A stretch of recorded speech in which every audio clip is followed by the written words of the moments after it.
A bridge between worlds. Light and shadow danced across the clearing as helicopters circled overhead.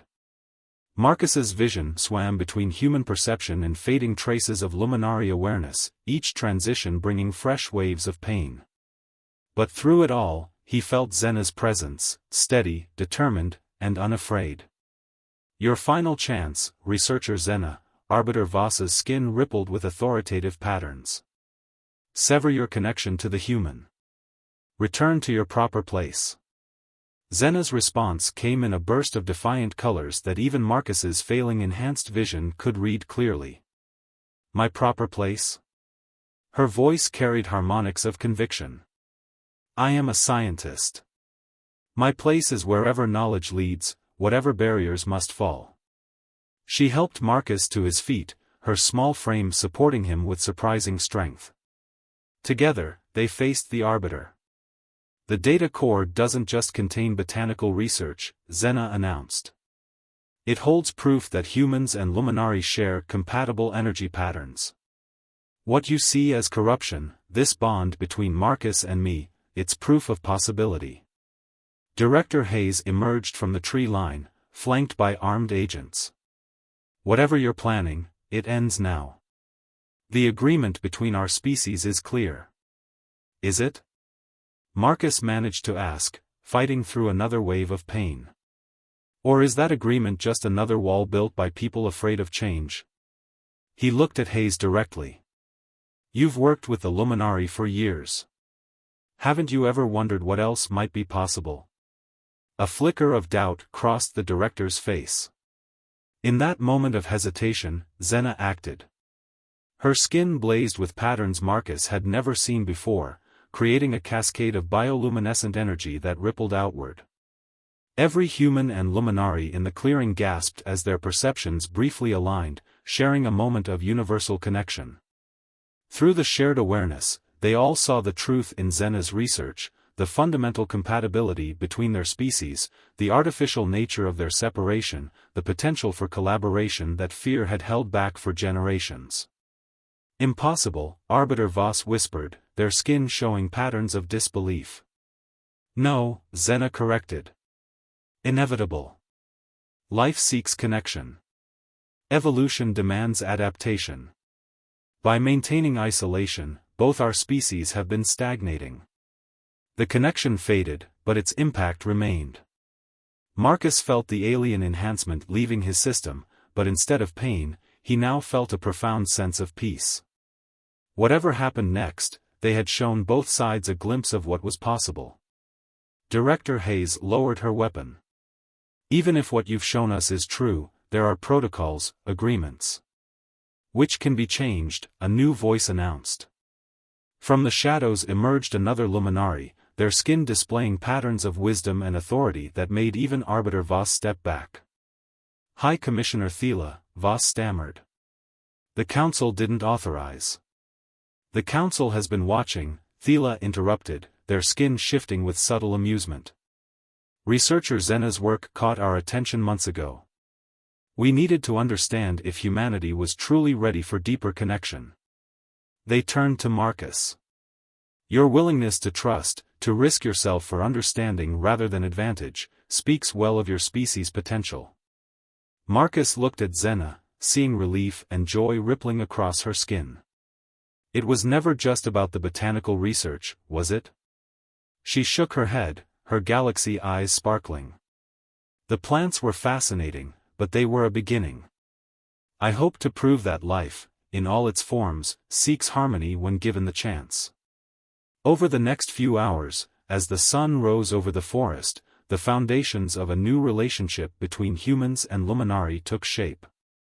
The old agreements of secrecy and separation would be gradually phased out, replaced by carefully managed cultural and scientific exchange programs. "It won't be easy," Director Hayes warned as they finalized the preliminary arrangements. "There will be resistance on both sides." "Progress never is easy," High Commissioner Thiele agreed, their skin showing patterns of determination. "But isolation is no longer sustainable for either of our species." Marcus sat with Zena at the edge of the clearing, watching the dawn paint the sky in colors that reminded him of her emotional displays. Though he no longer shared her enhanced perception, he felt their connection had only grown stronger. "What happens now?" he asked. Zena's skin shifted through gentle patterns of affection and excitement. "Now we build bridges. My research will continue, but openly, with cooperation from both sides." She turned her galaxy eyes to him. "I'll need a human partner who understands both the importance of truth and the value of trust." Marcus smiled, feeling more at peace than he had in years. "I think I know someone who might be interested." As the morning light filtered through the trees, Marcus reflected on how seeking solitude had led him to the most profound connection of his life. He had retreated to the forest to escape human corruption, only to become part of something larger, a bridge between worlds, built on trust, curiosity, and the simple truth that differences need not divide us. The universe, he now understood, was not a collection of isolated species and worlds, but a vast web of potential connections waiting to be discovered.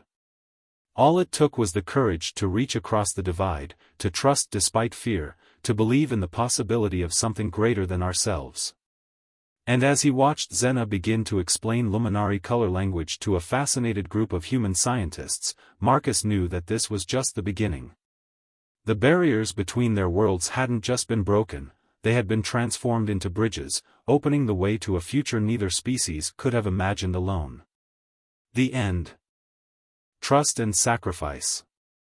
The world pulsed with new meaning through Marcus's enhanced senses. Every plant, every tree radiated patterns of energy he could now perceive. More importantly, he could see the weak points in the agent's tactical formation, gaps in their sensor coverage that normal human eyes would never detect. "Follow my lead," Zena whispered, her skin shifting through strategic patterns that Marcus could now interpret as complex battle algorithms. "The bond won't last long. We must reach the data core before your body starts rejecting the adaptation." They moved as one, diving through the gaps in the agent's perimeter. Marcus felt the strange sensation of his movement synchronizing with the forest's natural energy flows, making him nearly as invisible as Zena. Director Hayes barked orders, but her team's sensors couldn't lock onto targets that existed partially outside normal human perception. "Impossible," one agent muttered as Marcus and Zena seemed to fade in and out of visibility. "Their signatures are merging somehow." They ran through the darkness, every step purposeful. Marcus could feel Zena's presence in his mind, not as thoughts, but as impressions, instincts, and waves of bioluminescent information. He understood now why her people relied so heavily on color and light for communication. Words seemed hopelessly inadequate compared to this depth of shared experience. But the gift came with a price. Each minute that passed sent increasing waves of pain through Marcus's body as his human physiology struggled to maintain the alien connection. Sweat beaded on his forehead despite the cool night air. "We're close," Zena said, her own colors showing signs of strain from maintaining the bond. "The backup core is hidden beneath that ridge." They scrambled down a steep embankment, using exposed tree roots as handholds. Behind them, the sounds of pursuit grew more distant as the agents struggled to track their erratic energy signatures. But their advantage wouldn't last much longer. Marcus's vision began to flicker between enhanced perception and normal human sight.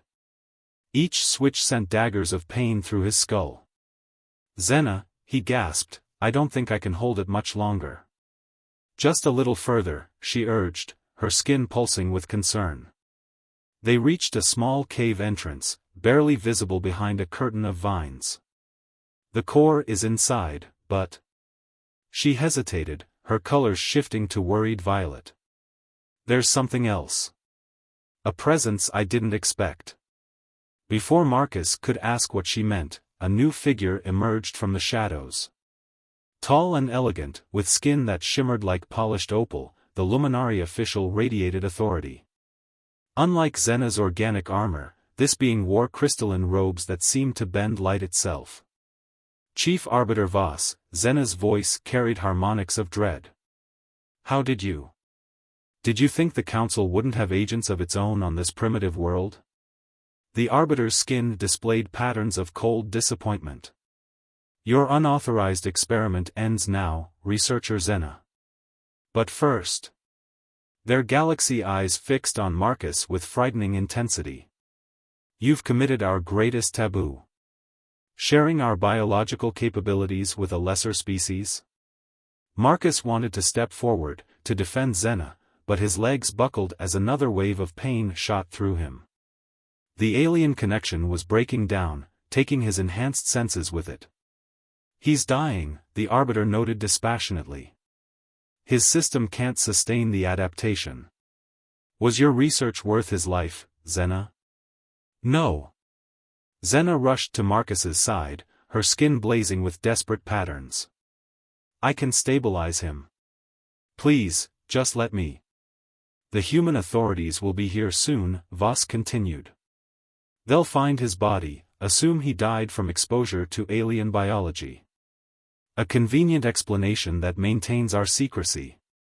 Their skin rippled with subtle satisfaction.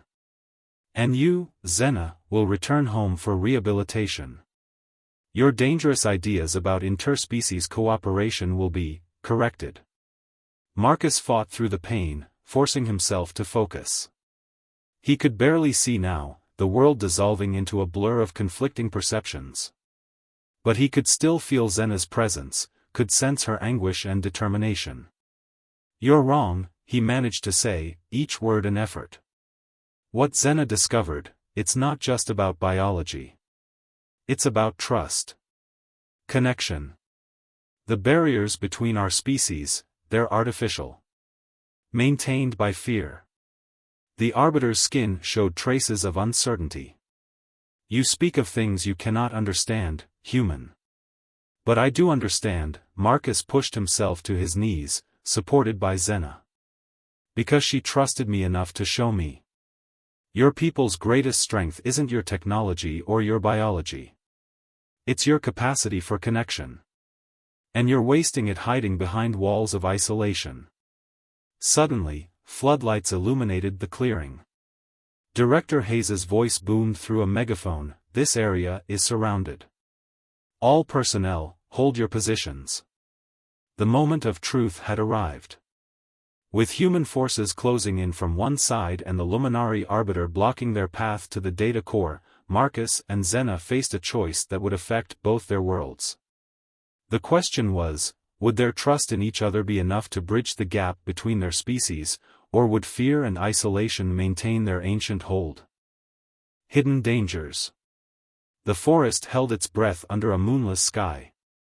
Marcus crouched behind a fallen log, his camera repurposed as a surveillance device, watching the clearing where 3 black SUVs had parked an hour ago. Men in dark suits swept the area with sophisticated detection equipment that shouldn't exist in civilian hands. They're getting closer, he whispered to Zena, who knelt beside him, her skin muted to match the darkness of the forest floor. How did they know? The Council, Zena's voice harmonized with worry. They must have activated local surveillance protocols. Your government has known about us for decades, maintaining secret cooperation agreements. They help contain evidence of our presence, we share limited technological insights. Marcus felt a familiar anger rise in his chest, the same rage that had driven him to expose corporate corruption years ago. So they're working together to keep people in the dark. Not all of them, Zena corrected, her skin showing patches of cautionary yellow. There are factions on both sides. Some humans push for open contact, just as some Luminari advocate for exchange of knowledge. Her galaxy eyes tracked the agents' movements. But the traditionalists maintain power through fear and secrecy. A beam of light swept near their position. They pressed lower to the ground, Zena's adaptive camouflage extending to partially shield Marcus. The proximity of her alien biology sent tingles across his skin, a reminder of how far beyond human understanding her species truly was. We need to reach the secondary crash site, Zena whispered. My ship's backup data core contains evidence of Earth's botanical compatibility with luminary synthesis processes. If we can transmit this data to the Science Academy's progressive faction, it could force the Council to reconsider their isolation policies. Marcus nodded, remembering how they'd split the ship's core systems as a precaution. But those agents are between us and the site. And I'm betting they have orders to detain any witnesses, permanently. Then we adapt. Zena's skin rippled with determination. Your world has taught me that rigid patterns lead to stagnation. Sometimes survival requires improvisation. They began moving through the underbrush, using the search team's own movements as cover. Marcus's years of wildlife photography had taught him to move silently through difficult terrain, while Zena's biological adaptations allowed her to navigate almost invisibly. They were halfway to their destination when the first shot rang out. A tranquilizer dart embedded itself in the tree beside Marcus's head. Zena's skin flashed warning red before she controlled it. Run! Marcus shoved her forward as more darts whistled through the darkness. They sprinted through the forest, branches whipping at their faces. Behind them, shouted commands and pounding footsteps indicated their pursuers weren't far behind. They burst into a small clearing, and Marcus's heart sank. More agents emerged from the trees ahead, cutting off their escape route. They were surrounded. Stop right there, a commanding voice ordered. A tall woman in a charcoal suit stepped forward, her posture radiating authority. Dr. Marcus Thompson, former investigative journalist. You've stumbled into matters far beyond your clearance level. Director Hayes, one of the agents called out. The alien's biological signature is matching known profiles. It's one of the rogue scientists the Luminary Council warned us about. The director's eyes narrowed. Then our orders are clear. Contain the asset. Eliminate the witness. Zena's skin blazed with protective fury. Before the agents could react, she pressed her palm against Marcus's chest. A warm sensation spread through his body as her bioluminescent patterns synchronized with his bioelectric field. What are you doing? He gasped. Trusting you completely, she replied, her voice carrying harmonics of both fear and resolve. Your body can now process certain aspects of my biological capabilities. Temporarily. Her galaxy eyes met his. I hope you're ready to see the world through luminary eyes. Marcus felt the change immediately. His vision shifted, revealing patterns of energy he'd never imagined. The forest came alive with bioluminescent signatures, and he could sense the electromagnetic fields generated by the agent's equipment. Don't move. Director Hayes raised her weapon, but Marcus could now see what she couldn't, the complex web of living energy that connected everything in the forest. Actually, he said, feeling Zena's knowledge flow through their temporary bond, I think it's time we changed the rules of engagement. As the agents moved to surround them, Marcus and Zena stood back to back, their combined human and luminary perceptions opening up possibilities that neither species had explored alone. The real question was, could they survive long enough to share their discovery with both worlds? Breaking down barriers. Marcus's cabin felt different with Zena in it. The space that had once seemed a refuge from the world now hummed with possibility. Her presence transformed the familiar surroundings, her shifting colors casting ever-changing patterns on the wooden walls, her natural bioluminescence adding an otherworldly glow to the rustic interior. Your dwelling is primitive, Zena observed, her skin rippling with curious orange patterns as she examined his photography equipment. Yet these image capture devices show remarkable precision. Marcus couldn't help but smile as he watched her inspect his cameras. We humans are full of contradictions. Some of us choose simplicity while pushing the boundaries of technology in specific areas.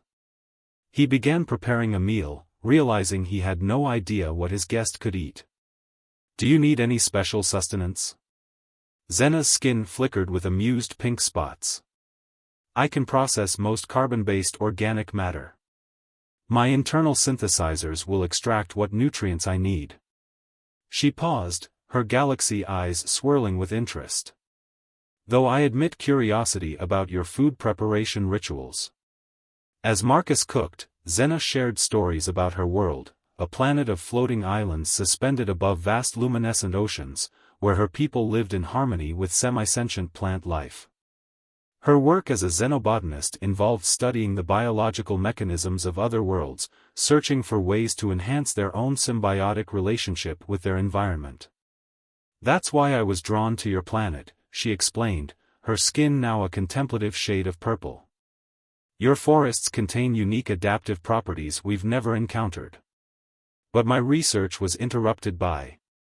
She hesitated, her colors darkening. By what? Marcus asked, sensing her unease. There are those among my people who believe we should remain isolated, she said quietly. They see other species as threats to our way of life. When they learned of my unauthorized research mission. Her skin rippled with distressed grays. Marcus understood all too well. Sometimes seeking truth puts us at odds with those in power, he said, unconsciously touching the scar on his forearm, a reminder of his last investigation. Is that why your ship was damaged? Xena's colors stabilized into a determined green. They attempted to disable my vessel remotely. I managed to override their commands, but the atmospheric regulator was compromised in the process. She turned her galaxy eyes to him. I should not be telling you this. My people's laws forbid sharing such information with other species. Yet here you are, Marcus said softly. Yes, she replied, her skin showing hints of rebellious red. Perhaps we are both dissidents in our own way. Over the next few days, they fell into an unexpected rhythm. During the day, they worked on repairing Xena's ship, combining her advanced knowledge with Marcus's practical engineering skills. In the evenings, they exchanged stories and ideas, each finding in the other a kindred spirit who understood the price of pursuing truth. Marcus learned that Xena's people, the Luminari, communicated not just through words but through complex color patterns and bioluminescent signals. She began teaching him to read her emotional wavelengths, while he taught her about human expressions and body language. Their differences became bridges rather than barriers. But their peaceful collaboration was shattered one evening when Xena's ship detected an approaching signal. Her skin paled to an alarmed white as she read the data stream. They found me, she whispered, her voice carrying harmonic overtones of fear. The Isolation Council has tracked my position. They're sending a retrieval team. Marcus felt a protective surge he hadn't experienced in years. How long do we have? 3 planetary rotations, perhaps 4. Her skin swirled with conflicted patterns. Marcus, I cannot ask you to involve yourself further. These are my people, my problems. He shook his head firmly. You're not asking. I'm offering. Besides, he added with a grim smile, I have some experience in dealing with those who want to suppress inconvenient truths. Xena's skin rippled with gratitude, but her galaxy eyes remained troubled. The Council is not like your human authorities. They possess technology that can alter memories, erase entire experiences. If they find you, then we'll make sure they don't, Marcus said, already formulating plans. Your research is too important to be buried by fear and politics. There must be others among your people who would support your work if they knew the truth. As they sat in the growing darkness, planning their next moves, Marcus realized how much had changed in just a few days. He'd sought isolation to protect himself from human corruption, only to find himself preparing to face an alien threat to protect a friend who literally wore her emotions as colors on her skin. The irony wasn't lost on him. But as he watched Xena's skin shift through determined patterns of blue and gold, he knew he'd made the right choice. Sometimes the greatest truths could only be discovered by crossing boundaries, between worlds, between species, between hearts. The autumn leaves crunched beneath Marcus's boots as he made his way through the dense forest, his camera bag slung over his shoulder. The setting sun painted the sky in brilliant oranges and purples, creating the perfect lighting conditions he'd been waiting for. As a wildlife photographer, Marcus had learned to appreciate these quiet moments when the world seemed to hold its breath between day and night. He hadn't always sought solitude. 3 years ago, he'd been a rising star in photojournalism, his work featured in prestigious magazines and galleries. But after a controversial photo series exposed corporate corruption and led to threats against his life, Marcus retreated to this remote corner of the Pacific Northwest. Here, among the towering cedars and chattering streams, he found peace in capturing the untamed beauty of nature. The serenity of the evening shattered as an otherworldly humming filled the air. Marcus raised his camera instinctively, just as a streak of silver cut through the darkening sky. Whatever it was, it moved too fast and erratic for any aircraft he'd ever seen.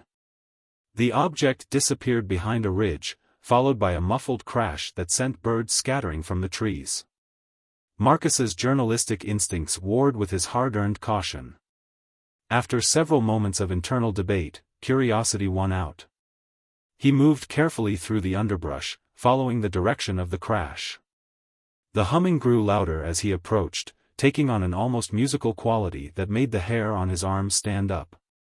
As he crested a small hill, he stopped dead in his tracks. In a small clearing lay what could only be described as a spacecraft, though nothing like the flying saucers of science fiction. This vessel was organic in design, its surface rippling like liquid mercury in the fading light. But what truly caught his attention was the figure examining the damaged hull. She stood barely 4 feet tall, with skin that shifted colors like the northern lights, currently a worried shade of deep blue. Her large, almond-shaped eyes contained no pupils, instead showing swirling patterns like galaxies in miniature. She wore what appeared to be living armor, pieces that moved and adjusted themselves as she worked on the ship's damage. Marcus knew he should leave, should pretend he never saw this.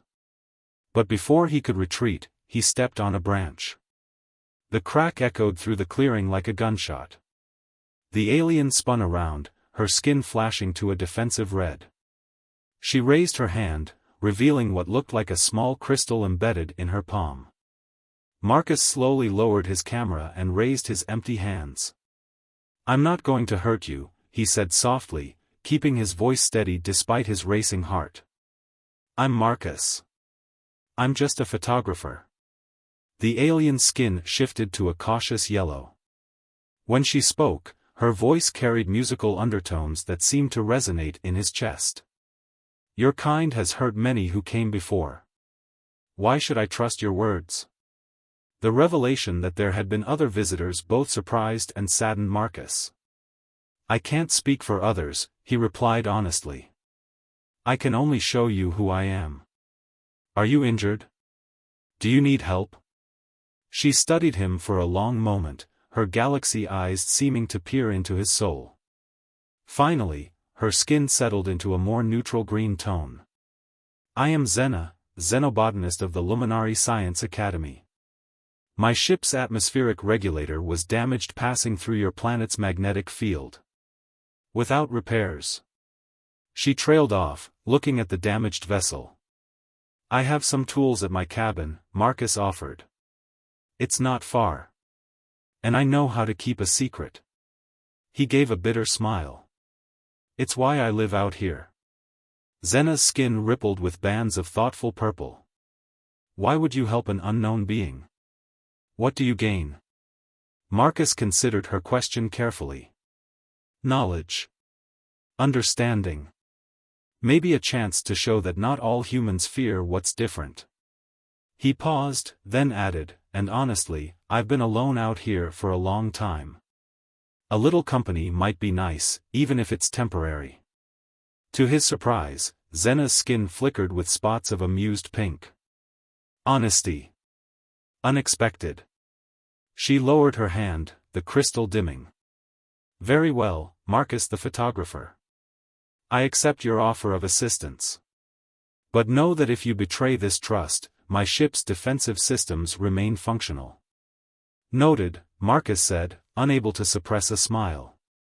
Though I should warn you, the walk to my cabin involves crossing a stream. I don't know if your, bioluminescence is waterproof. Xena made a sound that might have been laughter, her skin dancing with swirls of bright colors. I come from a world of floating oceans, Marcus. A stream holds no fear for me. As they began the trek back to his cabin, Marcus couldn't help but wonder what other surprises this strange night would bring. He'd sought isolation to escape the complications of human society, only to find himself offering shelter to a color-changing alien scientist. Life, it seemed, had a sense of irony. What he didn't realize was that this chance encounter would not only change his life but would soon draw him into a conflict that would test everything he believed about humanity, trust, and the true meaning of being alien.